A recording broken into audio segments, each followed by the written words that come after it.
Happy Father's Day to all of the dads out there. Believe it or not, I am a father of 2 as well. Father's Day unfortunately does not get the recognition it deserves, so I will say it in this video at least so you hear it today. Happy Father's Day. But as a father, it is your job to lead the family to a better future, and according to my YouTube analytics, over 90% of you guys are male. If you're female, well, your day passed, and happy Mother's Day delayed. In your duties to lead your family to a better future, part of which is watching these videos and part of which is putting your money to work.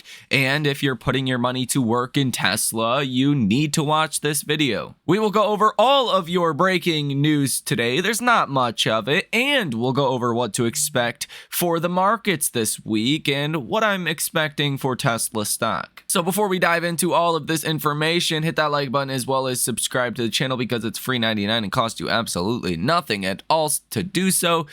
And let's get started. First up, let's take a look at this convoluted interview that Lucid CEO Peter Rawlinson gave to Fox Business on Friday. How do you feel you rank when it comes to Tesla, one of the leaders? I wouldn't say the leader because of BYD. Well, I think that if we look back in time, 10, 15 years ago, Tesla was the tech leader. I think there's a degree of distraction now, and I think that Lucid has taken that mantle. I believe we're a number of years ahead in terms of our core technology from Tesla. I announced earlier this week that we've hit a landmark level of capability, that we're hitting the magic 5 miles per kilowatt hour. No one else is even close. So this is a tech race. It's yet to run its course, and we have taken the mantle of leadership, make no mistake.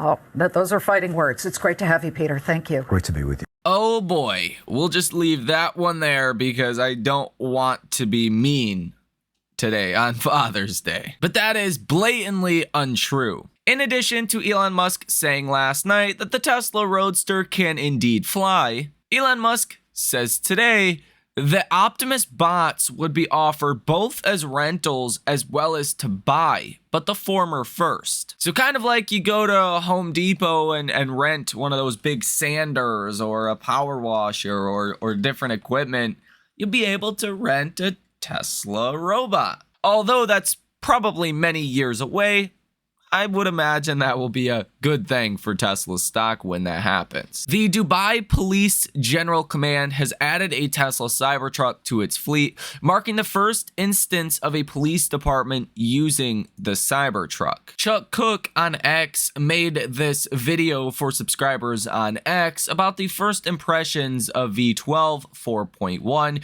Elon Musk says there's so much new in 12.4 that it will take a few more point releases to smooth it out. I think that's almost a given because, I mean, there's so many different variables when you're driving, so many different things to work out.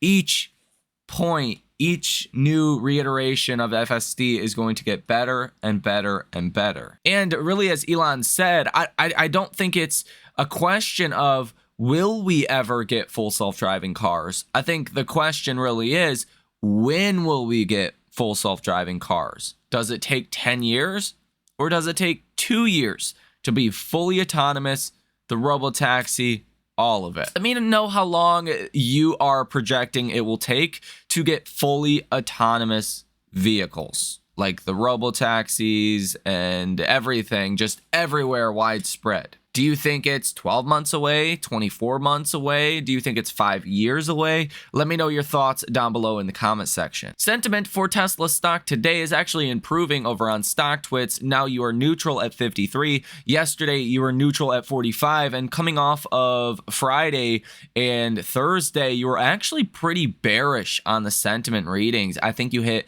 13 or 14 on the sentiment number, which is extremely bearish. So definitely getting a little bit better today. Message volume is a little down today compared to yesterday, which is pretty normal, especially on a Sunday. And again, it is Father's Day. Message volume today coming in low at 38. Yesterday it was normal at 46.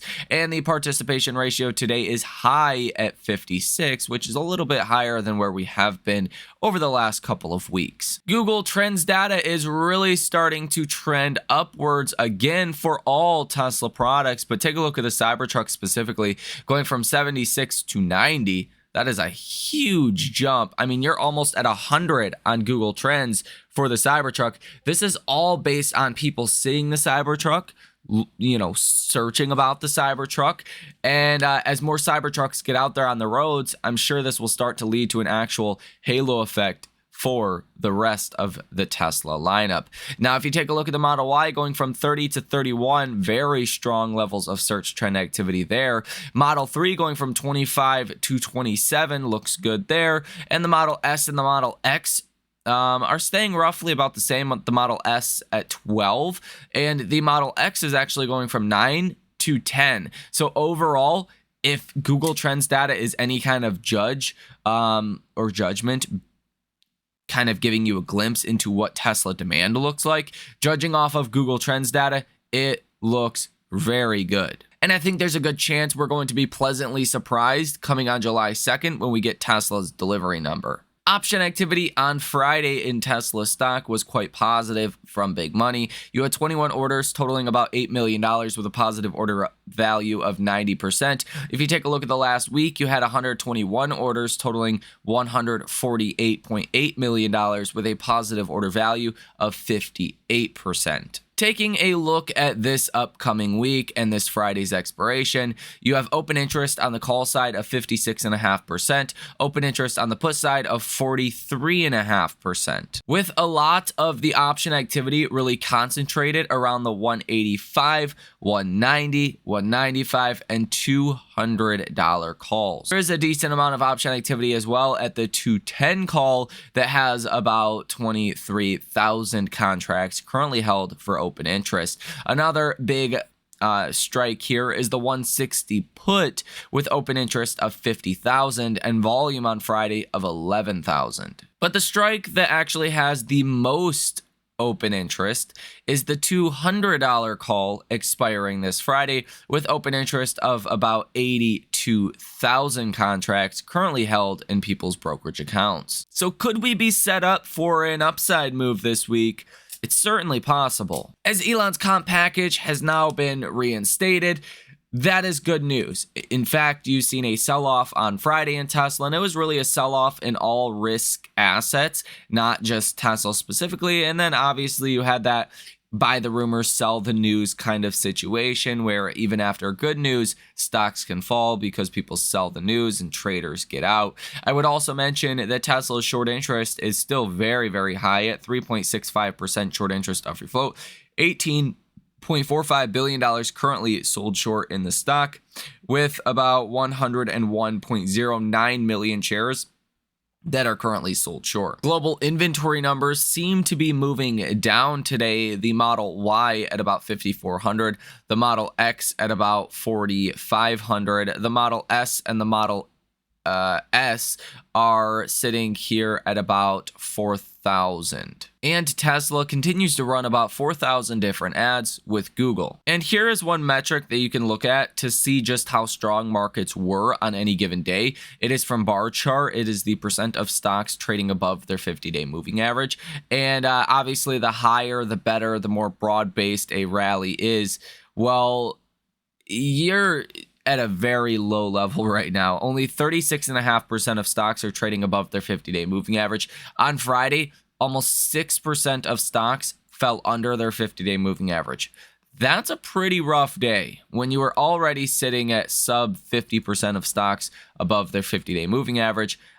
Yeah, it's just getting worse and worse and worse. The breadth is getting worse in our markets, and there's more concentration than ever in big tech, and specifically Nvidia. Ever since Nvidia's stock split, you have seen Nvidia just continue to go higher, and eventually, well, you should get some kind of downward trading action. And when that happens, that's where you could be setting yourself up for a little more downside in the broad markets. Although usually after stock splits, stocks sell off, it doesn't necessarily have to be the case. And I will point out NVIDIA was down about 0.5% in after hours on Friday. So we'll see if that leads into the post stock split sell-off. For this week, starting off tomorrow, you will have New York Empire State Manufacturing Index, as well as Fed Harker that speaks at noon and Fed Cook that speaks at 8 p.m. on Friday. Tuesday is probably going to be one of your bigger days for this week, when you get retail sales month over month. Last month was 0%. We're expecting 0.2%. So that's still not a strong number. But if you come in negative, then you can really start to get more recession fears going out there in our markets, which is kind of what Friday looked like anyways. Anything that was deemed risky or risk on sold off, and big tech just seen more concentration. Now, 8:15 in the morning on Tuesday as well, you will get industrial production month over month, expecting a number of 0.2%. Again, last month was 0%. Business inventories month over month expected to be positive 0.2%. Last month they were negative 0.1%. Fed Barkin will speak at 9 p.m. Fed Collins, Fed Kugler, Fed Logan will all speak from 9 o'clock in the morning until noon. You will get a 20-year bond auction, which will be important, will move our markets at about noon as well. The last yield we had was 4.635%. Anything higher than that, it's likely going to be bad news. Anything lower than that's likely going to be good news.